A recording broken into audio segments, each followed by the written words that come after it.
Hello everyone and very very welcome to the on academy.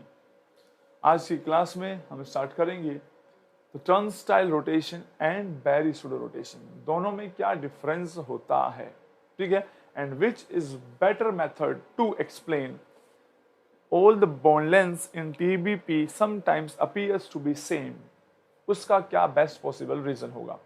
तो सब start करने से पहले मैं आप लोगों को बता देता हूं कि right now we are on India's largest learning platform which is Unacademy।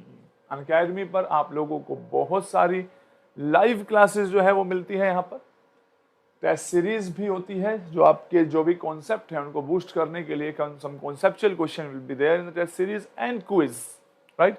उसके बावजूद भी अगर आप लोगों को कुछ डाउट रहता है तो डाउट सेशन के थ्रू हम आपके डाउट जो है वो क्लियर कर सकते हैं। अनअकैडमी पर बहुत सारे टॉप एजुकेटर्स जो है वो पढ़ा रहे हैं और आप लोगों को सबके लिए एक सेपरेट सब्सक्रिप्शन बाय करने की जरूरत नहीं है। On this platform you can have unlimited access to all the top educators just through one subscription, right. इसके अलावा आप लोग ये भी जानते हैं बेटा कि आपको इन सबको कैसे अप्रोच करना है, क्योंकि अनअकैडमी ओनली यूट्यूब पर नहीं है बल्कि अनअकैडमी ऐप जो है उसमें क्या कोर्सेज हैं और कितने लेक्चर फ्री होते हैं उसका भी थोड़ा सा आइडिया आप लोगों को होना चाहिए। तो सबसे पहले आपको क्या करना है, अनअकैडमी ऐप सर्च करना है प्ले स्टोर पे जाकर, याद रखना लर्निंग ऐप को सर्च करना।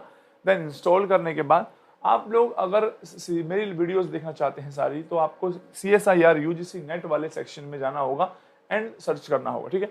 उसके बाद मैं आपको बताता हूँ वहाँ फ्री लाइव क्लासेस भी होती है जिनको हम स्पेशल क्लासेस कहते हैं। स्पेशल क्लासेस एक तरीके से अनअकैडमी की फ्री क्लासेस हैं जो ऐप के ऊपर होती हैं। तो आप वो सारी वीडियोस तो एक्सेस कर ही सकते हैं। टीचर्स की फ्री लाइव वीडियोस देखने के बाद आप डिसाइड कर सकते हैं किससे कौन सा चैप्टर आप पढ़ना चाहते हैं, राइट। इसके अलावा प्लस कोर्स का मतलब है it is a kind of paid course, right. आप लोगों को उसके लिए बाय करना होगा। अगर आप सब्सक्रिप्शन बाय करते हैं वो आपकी मर्जी है, आप 1 month 2 month 6 month depending upon कि आपका एग्जाम कब है उसके अकॉर्डिंगली बाय कर सकते हैं। जरूरी नहीं है कि अगर मान लीजिए आपका एग्जाम 3 मंथ बाद है तो होल कोर्स का सब्सक्रिप्शन लेने की बात नहीं है। This is the best part, right. ये बात आपको ध्यान रखनी है। अगर आप किसी भी सब्सक्रिप्शन को बाय करते हैं तो आप लोगों से वो प्रोमो कोड मांगेगा और आपको जो प्रोमो कोड यूज करना होगा दैट विल बी APR10। इससे आपको 10% जो है वहां पे डिस्काउंट मिल जाएगा, राइट। तो आप लोग जल्दी से अगर किसी कोर्स को बाय करना चाह रहे हैं तो आप जल्दी उसको बाय कर लीजिए, क्योंकि रिसेंटली ये अपडेट है कि हमारे पास की जो प्राइस है वो थोड़ा सा बढ़ने वाला है। एंड ऑब्वियसली देखिए इतनी सारी टीम मिलकर वर्क करती है तो समटाइम्स जो प्राइस जो है उसमें वेरिएशन होते हैं। तो आप लोग जल्दी से सब्सक्राइब करके रखिए और अपना सब्सक्रिप्शन जो है वो ले लीजिए। ऑल्सो आप जानते हैं आपके पास एक और इंटरेस्टिंग ऑफर लाया है अनअकैडमी कि अगर आप 12 मंथ्स के लिए बाय करते हैं किसी भी कोर्स को तो you will get 1 month free subscription. तो I guess it is a very good opportunity for you people, right. तो अगर आप लोग इस YouTube चैनल पर नए हैं, सबसे पहला काम आपको क्या करना है, इस वक्त अनअकैडमी के इस YouTube चैनल को आप लोगों को सब्सक्राइब कर लेना है and yes press the bell icon so that you do not miss any update. Clear है? चलिए अब स्टार्ट करते हैं। यहाँ से आगे जो भी हमें पढ़ना है एक एक चीज को डिटेल में पढ़ेंगे हम यहाँ से आगे। तो मैंने आपको बताया था आज की क्लास का इंटरेस्टिंग पार्ट ये है, थोड़ा सा इंट्रोडक्शन है कि PF5 की सारी बॉन्ड लेंथ सेम होती है और PCL5 में ऐसा नहीं है। तो उस पर थोड़ा सा हम समझने की कोशिश करते हैं बेटा। तो चलिए सबसे पहले रेडी रहिए, वीडियो को लाइक कर दीजिए, शेयर कर दीजिए सो दैट कि मैक्सिमम आपके जो फ्रेंड्स हैं वो इस वीडियो को देख सकें। बताइए बेटा। Okay let's start. तो सबसे पहली बात तो मैं आप लोगों को बताता हूं, आप लोग जानते हैं अबाउट TBP ज्योमेट्री, राइट। क्या होता है TBP ज्योमेट्री में? TBP ज्योमेट्री तब जनरेट होती है जब सेंट्रल एटम अपने S 3 p orbital PX PY और PZ, ये 3 ऑर्बिटल और एक D ऑर्बिटल को इन्वॉल्व करता है। अब क्वेश्चन है sir we have 5 D orbitals, कौन सा D ऑर्बिटल जो है वो इन्वॉल्व होगा जिससे TBP ज्योमेट्री जनरेट होती है? तो always remember this is DZ²। Chemical bonding में मैंने डिटेल में समझाया भी है कि किस ऑर्बिटल को इन्वॉल्व करने से कौन सी ज्योमेट्री प्रोड्यूस होती है। जैसे कि अगर यहाँ पर dx² - y² D ऑर्बिटल को इन्वॉल्व करते तो आपके पास जो ज्योमेट्री आती वो स्क्वायर पिरामिडल आती। क्लियर है? तो इसका डिटेल हमने वहां पे पढ़ा है। हम जानते हैं TBP को आप 2 हाइब्रिडेशन का कॉम्बिनेशन समझ सकते हैं, sp2 एंड PD। आप जानते हैं यहाँ पे जो P है, PX और PY आ रहे हैं, और ये P और D जो है PZ और DZ स्क्वायर है। तो अगर मैं PD बोल रहा हूँ तो अगली बार ध्यान रखेंगे सभी बच्चे कि ये PD मतलब PZ और DZ स्क्वायर की बात चल रही है।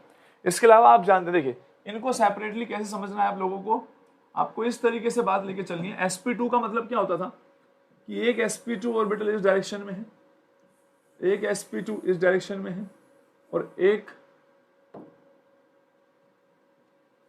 sp2 इस डायरेक्शन में है, और एक sp2 इस डायरेक्शन में है। ये तीन sp2 हाइब्रिड ऑर्बिटल्स हैं, और आप जानते हैं ये तीनों जो हैं वो किस प्लेन में होंगे, तो आंसर है सर ये हैं x एंड y प्लेन में, xy प्लेन में। कैसे पता लगा मुझे इसके बारे में, मैंने आपको पहले भी समझाया है कि px और py अगर इन्वॉल्व होंगे तो xy प्लेन में ही तीनों हाइब्रिड ऑर्बिटल होंगे, py और pz होते तो yz प्लेन में होता, px और pz होता तो xz प्लेन में होता। सीधी सी बात है, जोन से p ऑर्बिटल होंगे उसी प्लेन में लोब्स जनरेट होंगी। तो अगर ये xy प्लेन में है तो समझिए बेटा ध्यान से, if this is the xy plane, ये तीनों किसी एक प्लेन में है xy में, तो इसकी जो परपेंडिकुलर वाली एक्सिस है वो कौन सी होगी, pz होगी। sp2 हाइब्रिड ऑर्बिटल पे भी मैंने बताया था कि ये जो एक्सिस बची हुई है this is your z axis, right. तो z एक्सिस को मैं अलग से समझा देता हूं। अगर ये वाली एक्सिस को आप इधर निकाल लेते हैं z एक्सिस, तो आप जानते हैं दो pd ऑर्बिटल्स जो हैं p और d, इनकी मिक्सिंग होने से, कैरेक्टर एक्सचेंज होने से हमारे पास दो ही हाइब्रिड ऑर्बिटल बनेंगे। हम जानते हैं जितने ऑर्बिटल्स के बीच कैरेक्टर एक्सचेंज होते हैं उतने ही हाइब्रिड ऑर्बिटल जनरेट होंगे। तो एक pd ऑर्बिटल जो है बेटा वो इस तरफ होगा और दूसरा इस तरफ होगा। जैसे कि आप देख रहे हैं, साफ साफ समझ में आ रहा है, s कैरेक्टर अगर ज्यादा होते हैं तो वो लोग थोड़ी छोटी और मोटी होती हैं, क्योंकि इसमें s कैरेक्टर नहीं है, p और d से मिलकर बना है। दैट इज वाई ये जो लॉब है वो कैसी है, काफी लंबी है। अब हमें क्या करना है, इन दोनों को एक साथ देखना है। एक साथ देखने का मतलब क्या है, क्योंकि किसी भी मॉलिक्यूल में अगर TBP हाइब्रिडेशन है तो सेंट्रल एटम के पास तीन ऑर्बिटल तो इस तरीके से होंगे बेटा, देख लो sp2 sp2 sp2। इन तीनों को इक्वेटोरियल, इक्वेटोरियल और इक्वेटोरियल बॉन्ड्स भी कहा जाएगा जब इनसे बॉन्ड बनेंगे, राइट। इसके अलावा इसी के सेंटर से दो ऑर्बिटल होंगे, एक इस तरफ और एक down this, like this. Clear है। तो ये वाले एक्सियल कहा जाते हैं, एक्सियल, राइट। तो आप समझ गए कि सर ये है TBP, इसका मतलब 5 कोऑर्डिनेशन नंबर है, स्ट्राइक नंबर 5 है, और ये इस तरीके से तीन बॉन्ड इधर बनेंगे, एक ऊपर और एक नीचे। तो आप जानते हैं there are 2 types of bond length that exist in TBP। कौन कौन सी टाइप ऑफ बॉन्ड लेंथ है, एक एक्सियल और एक इक्वेटोरियल। अगर हम बात करें हैं TBP ज्योमेट्री की टाइप्स ऑफ बॉन्ड लेंथ में, तो दो बातें आप सभी को याद रखनी है। ट्रायंगल बाइपिरामिडल बोलते हैं इसको। जो इक्वेटोरियल कैरेक्टर्स हैं वो परसेंटेज s कैरेक्टर रिच हैं, कैरेक्टर रिच, ठीक है। और जो एक्सियल हैं उनमें s कैरेक्टर नहीं है, ठीक है। तो रिच नहीं है, डेफिशिएंट बोल सकते हो आप लोग। परसेंटेज s कैरेक्टर डेफिशिएंट है, कमी है, नहीं है, ऐसा कुछ जो दिल करे वो बोल सकते हो। तो इससे आप इनकी बॉन्ड लेंथ और बॉन्ड एनर्जी के बारे में क्या कमेंट कर पाएंगे वो सुनने वाली बात है। तो आपको ये बात समझनी है कि TBP ज्योमेट्री में, क्योंकि इक्वेटोरियल बॉन्ड में s कैरेक्टर ज्यादा है, तो इक्वेटोरियल बॉन्ड जो होते हैं बेटा, ये वाले जो बॉन्ड हो गए इक्वेटोरियल, वेट, शॉर्टर बॉन्ड होते हैं एंड स्ट्रॉन्गर। तो बॉन्ड लेंथ कम होगी लेकिन बॉन्ड कैसे होंगे, स्ट्रॉन्ग। ये सारी बातें मैं केमिकल बॉन्डिंग में आपको पहले ही बता चुका हूं कि what is the effect of percentage s character. s character का क्या इफेक्ट होता है on the bond length, bond angle, bond energy etcetera. तो बस यहां तो मैं डायरेक्ट अप्लाई कर रहा हूं। जिसमें s कैरेक्टर नहीं है लॉन्गर होंगे एंड वीकर होते हैं इन कंपैरिजन टू इक्वेटोरियल। तो इससे आप काफी सारी चीजें एक्सप्लेन कर सकते हैं। फॉर एग्जांपल, अगर एक नॉर्मल मॉलिक्यूल को हम एक्सपेक्ट करें जो TBP ज्योमेट्री शो करता है, तो उसका एक एग्जांपल हमारे पास है, लेट्स सपोज PCl5। तो PCl5 को जब हमने स्टडी किया, PCl5 की एक्चुअल में 2 टाइप की ही बॉन्ड लेंथ पाई जाती है, दिस, एक ये वाली बॉन्ड लेंथ जो इसको मैंने क्या बोला था अभी, इक्वेटोरियल, और 2 बॉन्ड लेंथ ये। तो इसीलिए एग्जाम में क्वेश्चन भी हुआ करते थे कि इनमें से किस मॉलिक्यूल में 2 टाइप की बॉन्ड लेंथ प्रेजेंट है। और आप जानते हैं कि 2 टाइप की बॉन्ड लेंथ उन्हीं में होती है जो टीबीपी होती है। हालांकि और भी ज्योमेट्रीज हैं, पर इससे एक आइडिया रहेगा। अभी तो मैंने यही पढ़ाई आप लोगों को, तो आप इसके बारे में सोचना। सर टीबीपी में 2 टाइप की बॉन्ड लेंथ दिख सकती है, जबकि सारे साइड एटम क्या होंगे, सेम होंगे। क्लियर है? तो ये टीबीपी के बारे में कुछ बातें पता होनी चाहिए। तो हम यही एक्सपेक्ट कर रहे हैं कि आज के बाद जब भी हमारे पास कोई भी मॉलिक्यूल होगा जो टीबीपी अरेंजमेंट शो कर रहा है, उसकी यही स्टोरी होनी चाहिए। ठीक है? और आप जानते हैं टीबीपी ज्योमेट्री जो है, इसमें अगर मैं आपसे पूछूं कि टीबीपी में 90 डिग्री के कितने बॉन्ड एंगल हैं, तो आप जानते हैं बेटा कि ये तीनों जो है जिस प्लेन में है ये इसके परपेंडिकुलर है। तो ये वाला सीएल इस वाले के साथ 90 पे है, 90 पे है, 90 पे, तीनों के साथ 90 पे है, और नीचे वाले भी तीनों क्या है, 90 पे हैं। तो इसका मतलब 90 डिग्री के कितने बॉन्ड एंगल हो गए बेटा? Answer is 6। और 180 के कितने हैं? Answer is 1। कुछ लोग 2 एंगल निकाल लेते हैं, यहां से यहां 180, यहां से यहां 180। अरे 2 एटम्स के बीच में क्या 4 बॉन्ड एंगल थोड़ी हो जाएंगे? क्लियर है?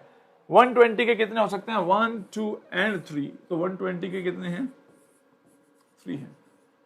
तो ये है टीबीपी ज्योमेट्री के बारे में कहानी। स्टेरिक नंबर 5 में मैंने क्या बताया था, जरूरी नहीं D X square minus D Z square ही इन्वॉल्व हो।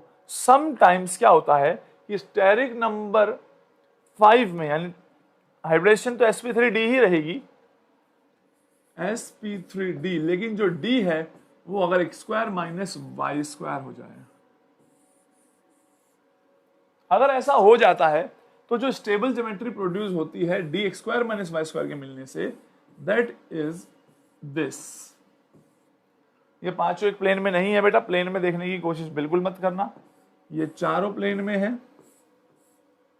और ये वाला प्लेन से ऊपर है। क्या बोलते हैं इसको? Square pyramidal. तो कई बार आपके एग्जाम में तो सिंपल यही क्वेश्चन आ जाता है कि जो स्क्वायर पिरामिडल है उसमें कौन सा डी इन्वॉल्व होता है और टीबीपी में कौन सा डी इन्वॉल्व होता है। ऑल्सो अब इनके बॉन्ड एंगल देखिए बेटा, यहां 90 डिग्री के, मैं कंपैरिजन कर रहा हूं, 90 डिग्री के कितने बॉन्ड एंगल हैं? काफी लोगों को सिर्फ 4 ही बॉन्ड एंगल नजर आते हैं। क्यों? क्योंकि वो सोचते हैं कि सर देखिए ये इन चारों के साथ परपेंडिकुलर है ऊपर वाला। अरे तो ये भी तो आपस में 90 पर हैं, तो टोटल 90 डिग्री कितने हो गए? 8 हो गए। तो अगर स्टेरिकली पूछें तो मोर रिपल्शन इसमें होगा, क्योंकि इसमें 90 डिग्री के कितने हैं? 6, और इसमें कितने हैं? 90 डिग्री के 8 हैं। तो ज्यादा रिपल्शन इस ज्योमेट्री में होता है। क्लियर है? अब 180 वाली बात करते हैं तो 180 डिग्री के क्या है? 2। 120 का कोई भी नहीं है। तो हालांकि अगर आप ध्यान से देखें तो बहुत जमीन आसमान का फर्क भी नहीं है। इसमें 6 एंगल है 90 डिग्री के, इसमें कितने हैं? 8 है। तो अगर मैं ये कहना चाहूं कि यहां से यहां एनर्जी कंपैरिजन करें, if E1 is the energy of this and E2 is the energy of square pyramidal, तो E1 और E2 में no doubt E2 is greater than E1। E2 is greater than E1।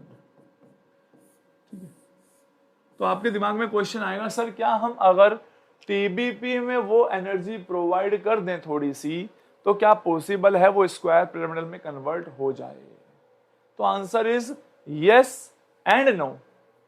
In certain cases it is possible and in certain cases it is not. और हमें यही समझना है कि किस केस में हो पाएगा और नहीं हो पाएगा। मान लीजिए अगर कन्वर्टिबल है, इन केस हमें ये तो देखना what are the factor that will affect such type of interconversion. इसको कौन अफेक्ट करेगा?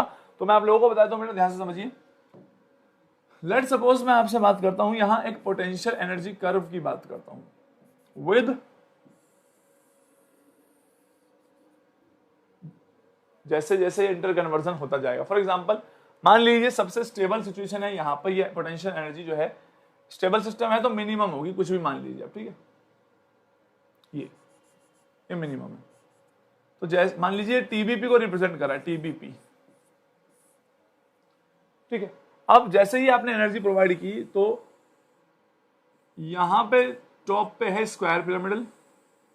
टीबीपी अगर इंटर कन्वर्जन हो रहा है तो कुछ इस टाइप का पोटेंशियल एनर्जी प्रोफाइल डायग्राम इसका बनेगा। हर बार जो मिनिमा है वहां पे टीबीपी है और फिर square pyramidal, then TBP and then square pyramidal. तो आपसे ऐसे क्वेश्चन भी हो सकते हैं बेटा कि अगर टीबीपी स्क्वायर पिरामिडल आपस में इंटर कन्वर्ट होते हैं, इसका एनर्जी पोटेंशियल एनर्जी कर्व देके पूछ लें कि यहाँ पे जो आपके पास जो इंटर कन्वर्जन हाईएस्ट एनर्जी पे जो भी ज्योमेट्री प्रोड्यूस हो रही है उसमें कौन सा डी ऑर्बिटल इन्वॉल्व है, या फिर जो मिनिमा है वहां पे कौन सा डी ऑर्बिटल इन्वॉल्व है। तो आप जानते हैं यहाँ पर स्क्वायर पिरामिडल है तो D X square minus Y square, यहाँ पे डी जेड स्क्वायर। तो आप जानते हैं कि अगर ये एनर्जी आप प्रोवाइड कर देंगे तो वो स्क्वायर पिरामिडल में कन्वर्ट हो सकता है। ठीक है, तो इस एनर्जी का ही गेम है कि ये एनर्जी एक्चुअल में अवेलेबल होगी या नहीं होगी।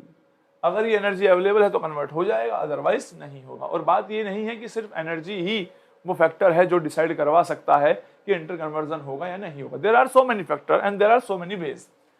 अनअकैडमी ऐप पर मेरा एक लेक्चर है turnstile rotation versus Berry pseudo rotation, उसको कोई भी बच्चा मिस करना अफोर्ड नहीं कर सकता है, स्पेशली अगर आप ग्रेजुएशन और पोस्ट ग्रेजुएशन के बच्चे हैं तो आप लोगों को वो लेक्चर देखना ही है, क्योंकि वहां मैंने मॉलिक्यूल्स को with the help of their 19F NMR data के साथ एक्सप्लेन किया है।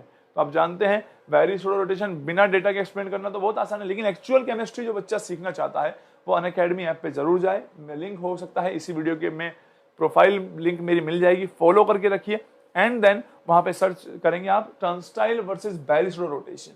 काफी बच्चों ने तो टर्नस्टाइल रोटेशन सुनी भी नहीं होगी। कुछ नए टर्म्स है, पिवोट ग्रुप्स क्या होते हैं और इनसे एग्जाम में क्वेश्चन आने के चांसेस हमेशा बने रहते हैं। चलिए इसको थोड़ा सा आगे बढ़ाते हैं। यानी कि टीबीपी स्क्वायर पिरामिडल में दो तरीके से कन्वर्ट हो सकती है। देयर आर टू रोटेशन जिसके थ्रू ये काम हो सकता है। First rotation is known as Barry-Pseudo rotation. Pseudo rotation.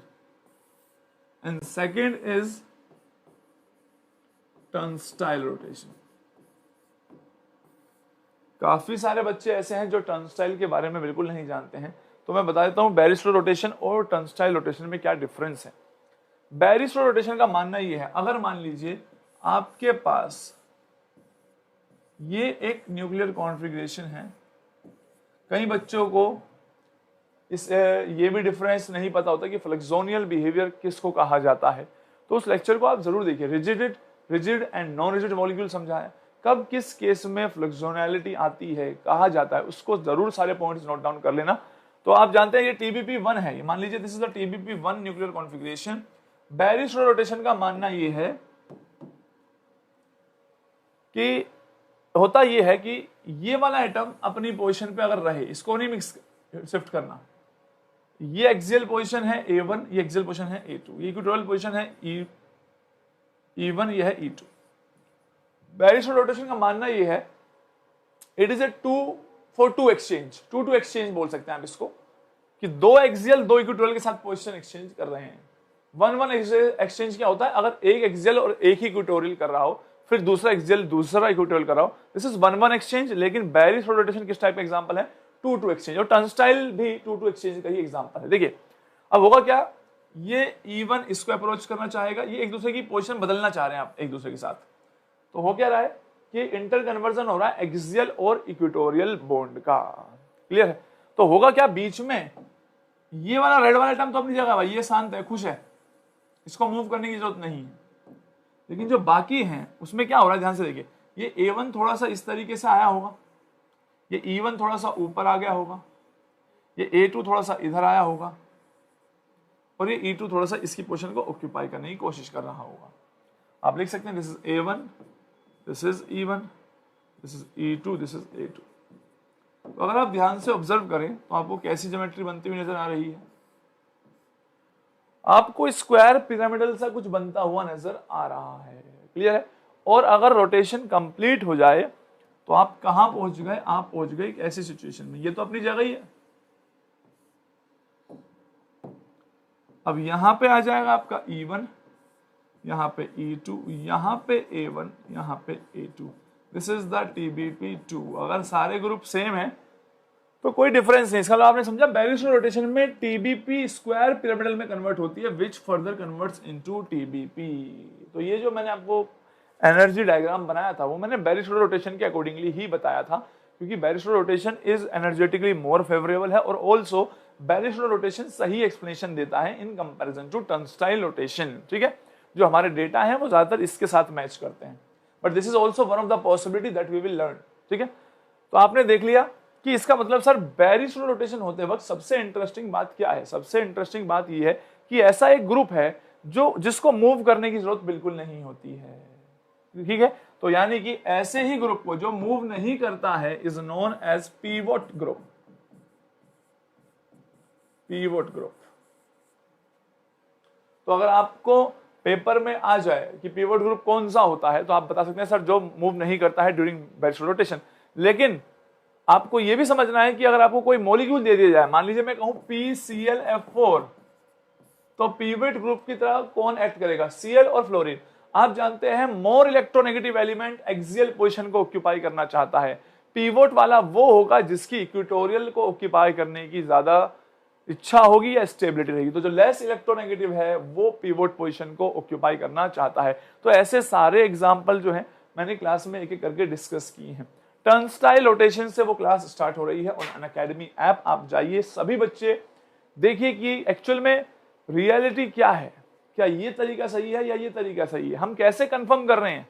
मैंने एक एक पॉइंट को बहुत डिटेल में with data, with NMR data से एक्सप्लेन किया है कि एक्चुअल में इतनी ClF3 हो चाहे SF4 हो, चाहे कोई भी यहां बड़ा ग्रुप लगा दो, किस केस में बैरी सुडो रोटेशन होगा, किस केस में बैरियर ज्यादा होगा। तो जो भी पॉसिबल चीजें आप सोच पाएंगे विद फैक्ट, किस टेम्परेचर के वेरिएशन से कब PF5 सेम बॉन्ड लेंथ दिखा सकता है, डिफरेंट शो कर सकता है, all the information is present in that lecture. आप लोगों को एक काम जरूर करना है, अनअकैडमी ऐप मैं लास्ट टाइम बता रहा हूं आप लोगों को, डाउनलोड कीजिए लर्निंग वाली। उसके बाद आपको क्या करना है, वहां पे मेरी प्रोफाइल जो है उसमें जाना है एंड देन आप लोगों को क्या करना है, वहां पर टर्नस्टाइल रोटेशन वर्सेस बैरी सुडो रोटेशन इस लेक्चर को सर्च करके सभी बच्चों को देख लेना है। 1 आवर का लेक्चर है, सारी की सारी इंफॉर्मेशन जो है उस 1 आवर के लेक्चर के अंदर प्रेजेंट है। तो you just go and watch that video, बहुत काम की चीज है बेटा, ठीक है। देखिए सभी लोग ओके, इसके अलावा आप लोग सभी लोग जल्दी से भाई, अगर अभी आप बाद में ज्वाइन किया है तो लाइक कर दीजिए इस वीडियो को। लाइक करना तो इज लाइक योर अटेंडेंस, सभी लोग अपनी अटेंडेंस मार्क कर दीजिए bye liking this video. Share कीजिए ज्यादा से ज्यादा, क्योंकि ये बहुत कॉन्सेप्चुअल चीजें हैं। आप भी जानते हैं 11th-12th क्लास में अगर आपने जहां से पढ़ा है और वो कॉन्सेप्ट क्लियर नहीं हुए हैं तो वो फ्यूचर में आपको प्रॉब्लमेटिक रहे हैं। तो आप अपने अगर शेयर करते हैं फेसबुक या व्हाट्सएप ग्रुप पर तो कहीं ना कहीं उन बच्चों को बेनिफिट मिलेगा जो 11th-12th में वो सही नॉलेज इकट्ठी नहीं कर पाते, राइट। सब्सक्राइब कर दीजिए। Bye bye everyone, thank you so much, take care. जल्दी से मिलेंगे हम नेक्स्ट क्लास में। सभी क्लासेस को अटेंड करना अपना रूल बना लीजिए। Bye bye, take care.